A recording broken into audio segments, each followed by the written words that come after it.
എപ്പോഴും എന്നതുപോലെ തിരുവനന്തപുരം ജനാധിപത്യത്തിന്റെ രഹസ്യാത്മകത മുഴുവൻ ഒളിപ്പിച്ച് രാവിനെ കനം വെക്കുമ്പോഴും ജനം വരി നിൽക്കുകയാണ്. എന്തായിരിക്കും എഴുതിത്തീരാത്ത ആ വിധി എന്ന് നോക്കാം. ഷഫീദ് റാവുത്തർ ചേരുന്നു പുതിയ വിവരങ്ങളുമായി. ഷഫീദ്, എല്ലാ ബൂത്തുകളിലും പോളിംഗ് അവസാനിച്ചോ? ശക്തമായ ത്രികോണ മത്സരം നടക്കുന്ന മണ്ഡലം.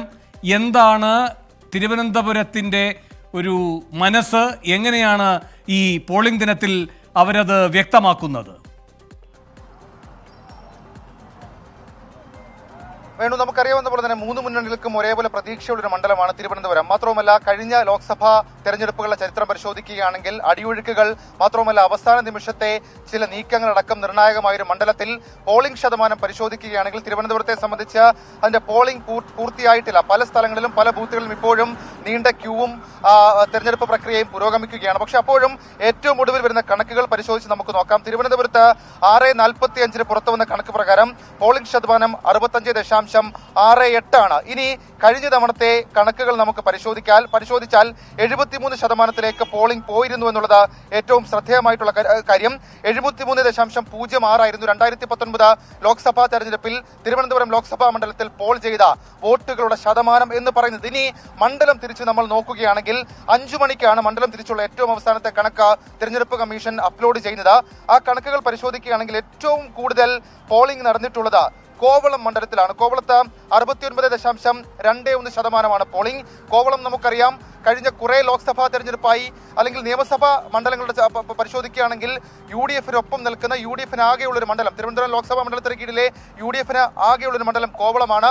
UDF കഴിഞ്ഞ ലോക്സഭാ തെരഞ്ഞെടുപ്പിലും വലിയ അപ്രമാദിത്വം നേടിക്കൊടുത്ത കോവളത്ത് ഏറ്റവും മികച്ച പോളിംഗ് രേഖപ്പെടുത്തി 69.21 എന്നുള്ളതാണ് ഏറ്റവും പ്രധാനപ്പെട്ട കാര്യം. മറ്റൊന്ന് കഴക്കൂട്ടം മണ്ഡലമാണ്. കഴക്കൂട്ടം മണ്ഡലം 2019 സാഹചര്യം പരിശോധിക്കുകയാണെങ്കിൽ നമുക്ക് മനസ്സിലാക്കാൻ കഴിയുന്നത് UDF-ന് മുൻതൂക്കമുണ്ട്. പക്ഷേ NDA 2ാം സ്ഥാനത്തായിരുന്നു. NDA അവിടെ വോട്ട് ഉയർത്തുകയും ചെയ്തൊരു സാഹചര്യമുണ്ട്. ആ കഴക്കൂട്ടത്ത് ഇത്തവണ കാര്യമായിട്ടുള്ള പോളിംഗ് നടന്നിട്ടുണ്ട് 64.40. മറ്റൊന്ന് നേമമാണ്. നമുക്കറിയാം BJPക്ക് ശക്തമായിട്ടുള്ള ഒരു മുൻതൂക്കമുള്ള മണ്ഡലമാണ് നേമം. നേമത്ത് ഇത്തവണത്തെ പോളിംഗ് ശതമാനം ഏറ്റവും ഒടുവിലത്തെ കണക്ക് പ്രകാരം 62.68 ആണ്. നേമം കഴിഞ്ഞ തവണ കൂടി NDA കാര്യമായി സഹായിച്ചൊരു മണ്ഡലമായി നമുക്ക് കണക്കാക്കാൻ കഴിയും.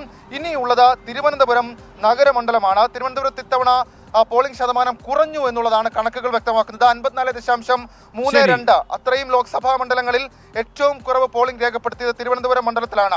മറ്റ് മണ്ഡലങ്ങളും സമാനമായ സ്വഭാവം പുലർത്തുന്നു.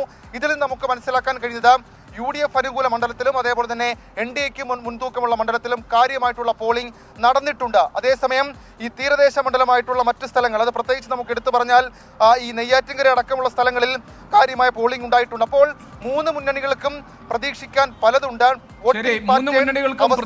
പലതുണ്ട്. ശക്തമായ പോരാട്ടം നടന്ന മണ്ഡലമാണ് തിരുവനന്തപുരം. ദേശീയ ശ്രദ്ധ പതിഞ്ഞു കിടക്കുന്ന മണ്ഡലമാണ്. അവിടെ പോളിംഗിന്റെ സമയം കഴിഞ്ഞു. ക്യൂവിൽ വരിയിൽ നിൽക്കുന്നവർ എണ്ണം ഇപ്പോഴും ഉണ്ട്. അവർ വോട്ട് ചെയ്യാൻ വേണ്ടി കാത്തു നിൽക്കുന്നു. ഷഫീദ് റാവുത്തർ ഞങ്ങളുടെ പ്രതിനിധിയാണ് വിവരങ്ങൾ നൽകിയത് തിരുവനന്തപുരത്ത്.